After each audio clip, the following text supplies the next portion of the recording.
Part 1 perception combined intro. नमस्कार दोस्तों, स्वागत है ऑडियो बुक लाइब्रेरी में, जहां हम दुनिया की बेहतरीन किताबों को आपकी भाषा, आपकी आवाज और आपकी जिंदगी के करीब लेकर आते हैं। आज हम शुरू कर रहे हैं the obstacle is the way के पहले और सबसे महत्वपूर्ण हिस्से, पार्ट 1 परसेप्शन। परसेप्शन यानी चीजों को देखने का हमारा तरीका। याद रखिए, जिंदगी में जो कुछ भी हमारे साथ होता है वो उतना महत्वपूर्ण नहीं होता जितना महत्वपूर्ण होता है हम उसे कैसे देखते हैं।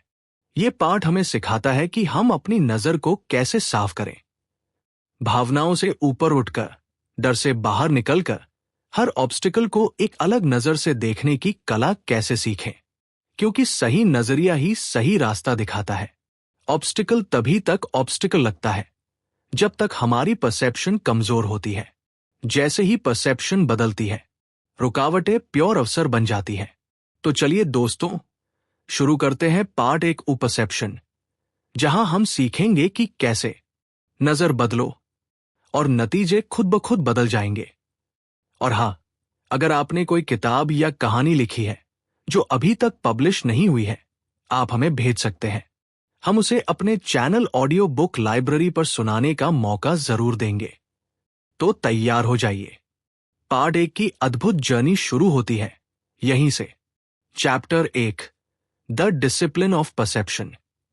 दोस्तों, the obstacle is the way के इस पहले अध्याय में रायन हॉलिडे हमें एक ऐसी शक्ति के बारे में बताता है जिसके बिना कोई भी व्यक्ति महान नहीं बन सकता। और वो शक्ति है परसेप्शन की डिसिप्लिन, यानी चीजों को देखने का तरीका और खुद को संभालने की क्षमता। जिंदगी में हर किसी के सामने मुश्किलें आती हैं, लेकिन सवाल यह नहीं कि ऑब्स्टिकल कितना बड़ा है, सवाल यह है कि हम उसे कैसे देखते हैं। कुछ लोग छोटी सी समस्या देखकर टूट जाते हैं और कुछ लोग बहुत बड़ी रुकावट को देखकर मुस्कुराते हैं, क्योंकि उन्हें पता होता है कि यहीं से असली खेल शुरू होता है।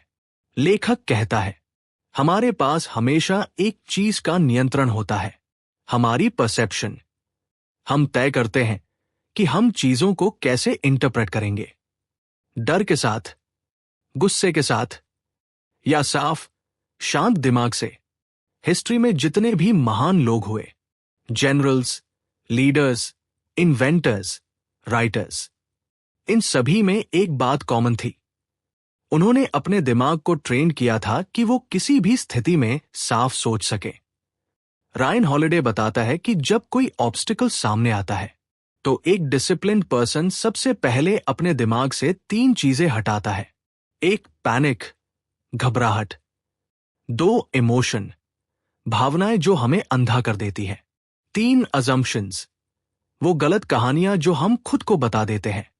और फिर वह पूछता है, असल में यहां हो क्या रहा है। जब परसेप्शन साफ होती है तो हम चीजों को वैसा देखते हैं जैसा वे वास्तव में है, ना उससे कम ना ज्यादा। लेखक मार्कस ऑरेलियस का एक प्रसिद्ध वाक्य लिखता है, choose not to be harmed and you won't feel harmed. मतलब, अगर आप तय कर लो कि कोई भी चीज आपको मेंटल डैमेज नहीं कर सकती, तो कोई भी चीज आपको मेंटल डैमेज नहीं करेगी। यह है डिसिप्लिन ऑफ परसेप्शन, एक मानसिक ट्रेनिंग जिसमें हम सिचुएशन को अपने खिलाफ नहीं बल्कि अपने पक्ष में देखते हैं। चैप्टर 1 हमें यही सिखाता है, किसी ऑब्स्टिकल का पहला इंप्रेशन ही पूरा ट्रूथ नहीं होता। पहले रुकिए, सांस लीजिए, ऑब्जर्व कीजिए और फिर डिसीजन लीजिए। आपका दिमाग जब सच को साफ देख लेता है तो हर रुकावट अपने आप छोटी लगने लगती है। यही है इस अध्याय का सबसे बड़ा संदेश, सही परसेप्शन, सही डायरेक्शन। और यहीं से हमारे अंदर वो शक्ति पैदा होती है जो ऑब्स्टिकल्स को रास्ते में नहीं, रास्ते के पीछे छुपे अवसर के रूप में देखने लगती है। Chapter 2 recognize your power. दोस्तों, the obstacle is the way के चैप्टर 2 में रायन हॉलिडे हमें एक बहुत ताकतवर सच्चाई से परिचित कराता है। हमारी असली ताकत बाहरी चीजों में नहीं, बल्कि हमारे अंदर छुपे नियंत्रण में। जीवन में जब भी कोई मुश्किल आती है, हमारी पहली प्रतिक्रिया क्या होती है? हम कहते हैं, मेरे पास कुछ नहीं है, मैं क्या करूं? हालात मेरे कंट्रोल में नहीं है। लेकिन लेखक कहता है, यही वो झूठ है जो हमें कमजोर बनाता है। क्योंकि असली सच ये है कि आपके पास हमेशा कुछ न कुछ पावर होती है। हमेशा। हो सकता है हालात आपके हाथ में न हों, लेकिन आपका दिमाग, आपके फैसले, आपका एटीट्यूड, आपकी प्रतिक्रिया, ये सब 100% आपके नियंत्रण में है। हिस्ट्री में ऐसे अनगिनत लोग हुए जिनके पास संसाधन नहीं थे, सपोर्ट नहीं था, परिस्थितियां बेहद कठिन थी, लेकिन उनके पास एक चीज थी, अपनी शक्ति को पहचानने की क्षमता। रायन हॉलिडे कहता है, कई लोग समस्याओं को देखकर रोते हैं, लेकिन कुछ लोग केवल एक प्रश्न पूछते हैं, मैं अभी क्या कर सकता हूं? इसी एक प्रश्न से जीवन की दिशा बदल जाती है। आप कंट्रोल नहीं कर सकते कि लोग आपके बारे में क्या सोचते हैं, लेकिन आप कंट्रोल कर सकते हैं कि आप अपने बारे में क्या सोचते हैं। आप कंट्रोल नहीं कर सकते कि हालात कैसे होंगे, लेकिन आप कंट्रोल कर सकते हैं कि आप कैसे रिस्पॉन्ड करेंगे। आप कंट्रोल नहीं कर सकते कि ऑब्स्टिकल कितना बड़ा है, लेकिन आप कंट्रोल कर सकते हैं कि आप उसके सामने कितने मजबूत खड़े होंगे। ये चैप्टर हमें यही सिखाता है, किसी भी परेशानी में सबसे पहले अपनी शक्ति को पहचानो। डर को नहीं, कमजोरी को नहीं, हालात को नहीं, बल्कि उस ताकत को देखो जो आपके अंदर है और जिसका उपयोग सिर्फ आप कर सकते हैं। लेखक कहता है, power is always available, the question is, do we choose to use it? हमारे अंदर की ये शक्ति दो जगह बसती है। एक, हमारी क्लैरिटी, यानी हम स्थिति को कितनी साफ नजर से देखते हैं। दो, हमारी विल पावर, यानी हम ऑब्स्टिकल के सामने कितने दृढ़ रहते हैं। याद रखिए दोस्तों, जीवन हमें सब कुछ नहीं देता, लेकिन इतना जरूर देता है कि हम शुरुआत कर सके। और शुरुआत वहीं से होती है जहां हम अपनी छुपी हुई शक्ति को पहचान लेते हैं। चैप्टर 2 का सार यही है, आप जितना सोचते हैं उससे कहीं ज्यादा शक्तिशाली है, बस आपको खुद को पहचानना है। Chapter 3, steady your nerves. दोस्तों, दी ऑब्स्टिकल इज दी वे के इस तीसरे अध्याय में लेखक रायन हॉलिडे हमें एक ऐसी कला सिखाता है जो संकट के समय इंसान को इंसान से वीर बनाती है। और वह कला है अपने नर्व्स को स्टेडी रखना। मतलब, मुश्किल हालात में शांत रहना, स्थिर रहना और टूटने से इनकार कर देना। जब कोई ऑब्स्टिकल अचानक सामने आता है तो हमारा शरीर और दिमाग एक साथ हिल जाते हैं। घबराहट, डर, कंफ्यूजन, ये सब मिलकर हमें गलत दिशा में धकेलने लगते हैं। लेकिन इस चैप्टर का संदेश साफ है, जो इंसान खुद को शांत रखता है वही सबसे ताकतवर होता है। लड़ाई जीतने वाले और हारने वाले का फर्क स्किल में नहीं, बल्कि शांत दिमाग में होता है। रायन हॉलिडे इतिहास के कई उदाहरण देता है, कैसे सैनिक युद्ध के मैदान में, कैसे नेता बड़े संकटों में, कैसे एक्सप्लोरर्स खतरनाक एक्सपीडिशंस में एक चीज पर टिके रहे, नर्व्स को स्टेडी रखना। लेखक कहता है, घबराहट स्थिति को नहीं बदलती, लेकिन आपका कंट्रोल खत्म कर देती है। और ये 100% सच है। अगर आपके दिल में डर है तो एक्शन गलत होगा। अगर आपके दिमाग में हलचल है तो निर्णय कमजोर होगा। अगर आपकी नर्व्स कांप रही हैं तो आगे बढ़ना असंभव होगा। इसलिए पहला कदम यह नहीं है कि आप बाहर क्या कर रहे हैं, पहला कदम है कि आप अंदर कैसे हैं। कठिन समय में खुद से 3 बातें कहें। 1, रुको। 2, सांस लो। 3, स्थिति को समझो, प्रतिक्रिया को नहीं। यही 3 स्टेप्स आपको उस क्लैरिटी तक पहुंचाते हैं जो घबराए हुए लोग कभी नहीं पा सकते। रायन हॉलिडे एक शानदार लाइन कहता है, When you panic, you make fear real। यानी जब आप घबराते हैं तो आपका डर ही आपकी असली दुनिया बन जाता है, लेकिन जब आप स्टेडी रहते हैं तो डर झूठ साबित होता है।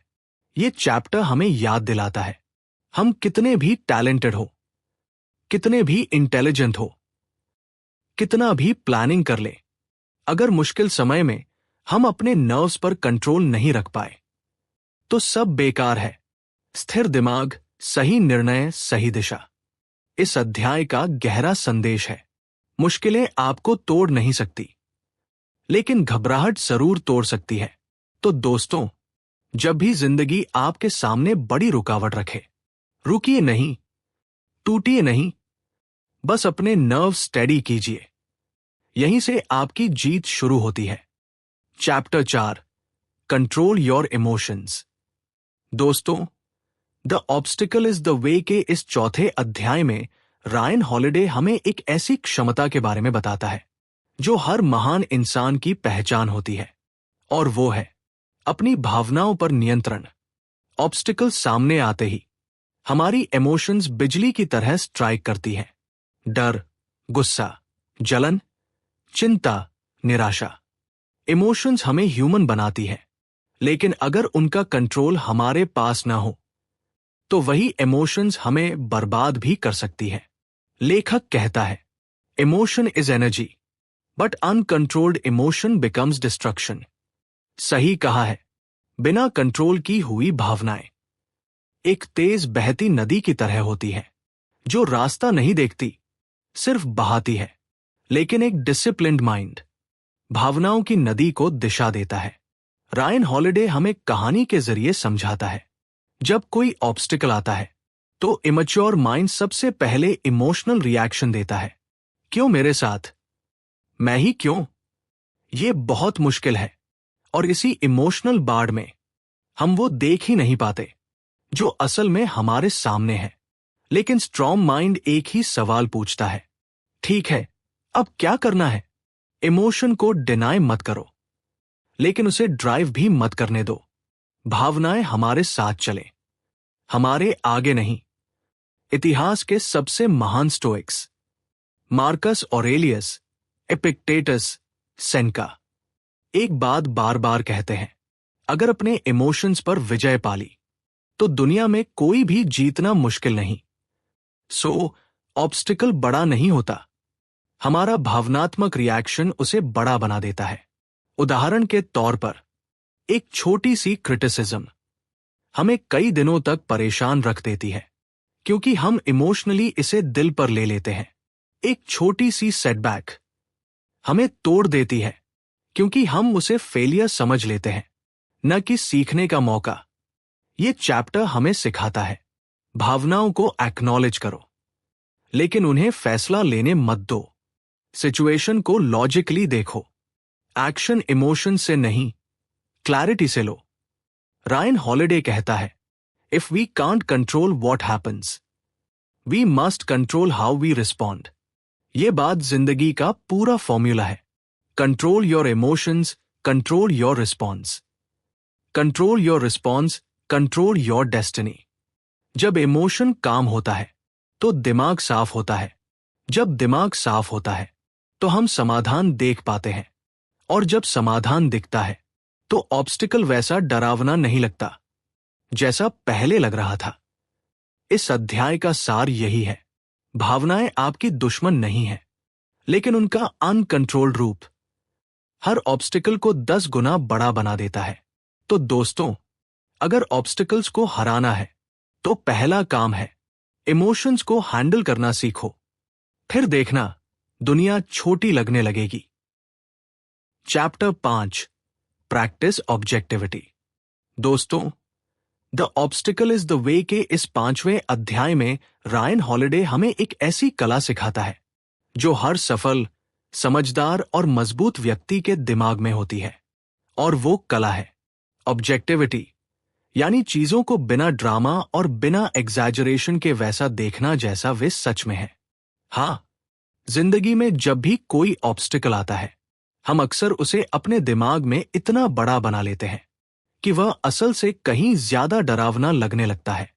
हम कहानियां बनाते हैं, अतिशयोक्ति करते हैं और समस्या को बड़ा करने में अपनी ही एनर्जी खर्च कर देते हैं।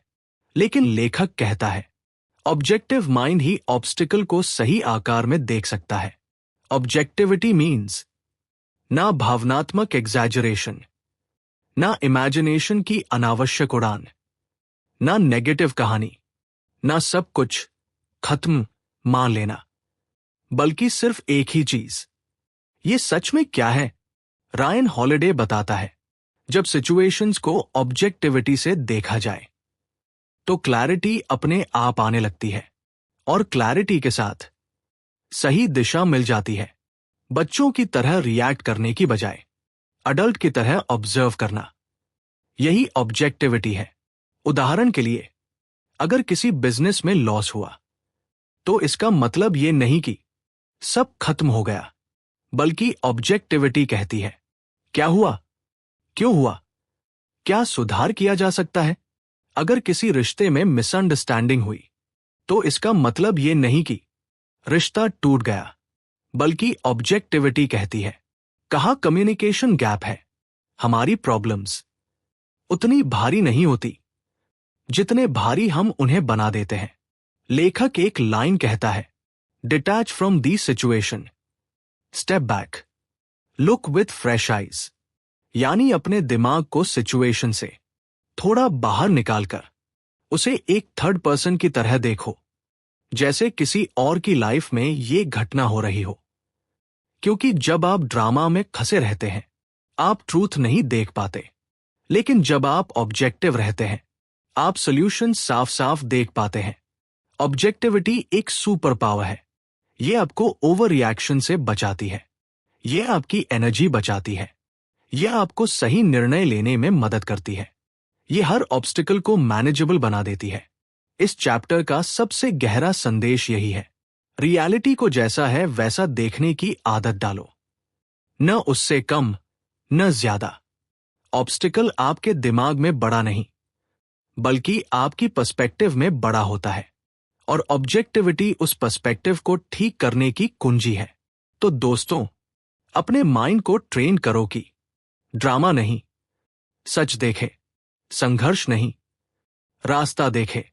यही है ऑब्जेक्टिविटी की शक्ति। Chapter 6, alter your perspective. दोस्तों, दी ऑब्स्टिकल इज दी वे के इस छठे अध्याय में रायन हॉलिडे हमें एक बेहद महत्वपूर्ण सच से रूबरू कराता है कि हम दुनिया को जैसा देखते हैं वही हमारी दुनिया बन जाती है, और इस सीइंग का नाम है पर्सपेक्टिव। पर्सपेक्टिव मतलब आप किसी स्थिति को किस कोण, किस लेंस और किस माइंडसेट से देखते हैं, और यही लेंस तय करता है कि ऑब्स्टिकल आपको तोड़ेगा या आपको मजबूत बनाएगा। लेखक कहता है, पर्सपेक्टिव बदलो और वही ऑब्स्टिकल नई दिशा दिखाने लगेगा। कई बार प्रॉब्लम वही रहती है, सिर्फ हमारा देखने का नजरिया बदलता है और अचानक सॉल्यूशन दिखने लगता है। यही पर्सपेक्टिव की शक्ति है। रायन हॉलिडे रिमाइंड्स अस, लाइफ हमेशा पूरी कहानी नहीं दिखाती। हम सिर्फ एक हिस्सा देखते हैं, एक एंगल देखते हैं, एक एक्सपीरियंस से डिसीजन ले लेते हैं। लेकिन अगर हम सिर्फ थोड़ा सा एंगल बदलें तो हमें बिल्कुल नया मीनिंग मिल सकता है। रियल लाइफ एग्जाम्पल, दुनिया के सबसे बड़े इन्वेंटर्स, साइंटिस्ट्स, लीडर्स, एंटरप्रेन्योर्स, इन सभी की एक खास आदत होती है, they see what others don't dot. वे उसी सिचुएशन में पॉसिबिलिटी देखते हैं जिसमें बाकी लोग सिर्फ लिमिटेशन देखते हैं। क्यों? क्योंकि उनका पर्सपेक्टिव अलग होता है। ये चैप्टर हमें सिखाता है, जब भी कोई ऑब्स्टिकल सामने आए तो खुद से ये दो बातें पूछो। 1, मैं इसे और किस एंगल से देख सकता हूं? 2, क्या इस समस्या में कोई छुपा हुआ एडवांटेज है? अक्सर हम किसी समस्या को केवल एक हर्ष रियलिटी के रूप में देखते हैं, लेकिन पर्सपेक्टिव बदलते ही वही ऑब्स्टिकल एक लेसन, एक अपॉर्चुनिटी या एक नए रास्ते का संकेत बन जाता है। रायन हॉलिडे कहता है, where the head goes the body follows. यानी आपका पर्सपेक्टिव ही आपके एक्शंस तय करता है। अगर आप चीजों को सीमित सोच से देखेंगे तो एक्शंस भी सीमित होंगे। अगर आप चीजों को पॉसिबिलिटी के लेंस से देखेंगे तो एक्शंस भी बोल्ड होंगे। पर्सपेक्टिव की शक्ति के 3 हिस्से हैं। डिस्टेंस, थोड़ा दूर से देखो, क्लैरिटी आएगी। स्केल कितना बड़ा है, कितना छोटा है, तुलना करो। मीनिंग एक ही घटना का अलग मतलब निकालो। उदाहरण के लिए, फेल होना बुरा नहीं है। आपका पर्सपेक्टिव अगर ये हो जाए कि फेल्ड फीडबैक, तब हर फेलियर मदद करने लगता है। किसी का आलोचक बनना दुख देता है, लेकिन पर्सपेक्टिव बदलकर इसे इंप्रूवमेंट का संकेत माना जाए तो वही आलोचना स्ट्रेंथ में बदल जाती है। यही है पर्सपेक्टिव बदलने की कला। इस अध्याय का सार यही है, हम ऑब्स्टिकल को नहीं बदल सकते, पर हम उसका मीनिंग बदल सकते हैं, और मीनिंग बदलते ही ऑब्स्टिकल का पावर खत्म हो जाता है। तो दोस्तों, जब भी जिंदगी कोई भारी चुनौती दे, उसे एक नए नजरिए से देखो, क्योंकि पर्सपेक्टिव वो जादुई लेंस है जो क्राइसिस में भी मार्ग दिखा देता है। Chapter 7, is it up to you? दोस्तों, the obstacle is the way के इस 7वें अध्याय में रायन हॉलिडे हमें स्टोइक फिलॉसफी का सबसे गहरा, सबसे प्रैक्टिकल लेसन देता है, एक ऐसी लाइन में जो हमारी पूरी जिंदगी बदल सकती है। क्या ये मेरे नियंत्रण में है? यानी is it up to me? Ryan Holiday कहता है, जिंदगी की 90% परेशानियां इसलिए नहीं होती क्योंकि समस्या बड़ी है, बल्कि इसलिए होती है क्योंकि हम उन चीजों पर एनर्जी खर्च कर देते हैं जो हमारे नियंत्रण में हैं ही नहीं। हम दूसरों की सोच बदलना चाहते हैं, हम मौसम बदलना चाहते हैं, हम किस्मत बदलना चाहते हैं, लेकिन हम भूल जाते हैं कि इनमें से कुछ भी हमारे कंट्रोल में नहीं है।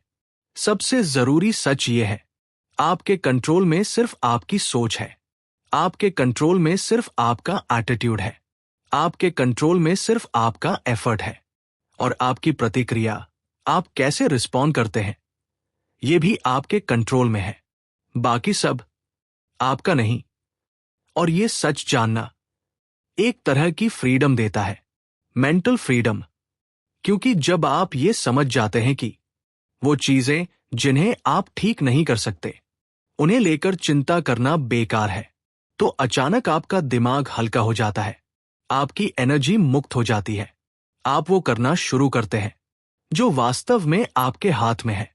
रायन हॉलिडे एग्जाम्पल्स देता है, अगर कोई व्यक्ति आपके बारे में गलत राय रखता है, तो आप उसे फोर्स नहीं कर सकते कि वह बदले, लेकिन आप ये तय कर सकते हैं कि आप उसका असर अपने मन पर नहीं होने देंगे। अगर सिचुएशन खराब है, तो आप हर चीज कंट्रोल नहीं कर सकते, लेकिन आप ये कंट्रोल कर सकते हैं कि आप पैनिक करेंगे या कामली रिस्पॉन्ड करेंगे। ये चैप्टर हमें एक सिंपल मेंटल अभ्यास देता है। जब भी कोई ऑब्स्टिकल आए, अपने आप से पूछो, 1, क्या ये मेरे कंट्रोल में है? 2, अगर नहीं है तो चिंता बंद। 3, अगर है तो तुरंत एक्शन। यही मानसिक क्लैरिटी हर ऑब्स्टिकल को सरल बना देती है, क्योंकि आपका दिमाग अब उन चीजों पर वेस्ट नहीं होता जो आपके हाथ में है ही नहीं। स्टोइक्स कहते हैं, focus on what you can control, ignore what you can not.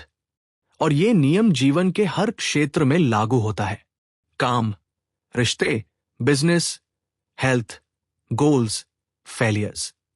इस अध्याय का सार यही है, जिन चीजों पर आपका बस चलता है, उन्हें पूरी ताकत से करो। जिन पर नहीं चलता, उन्हें जाने दो।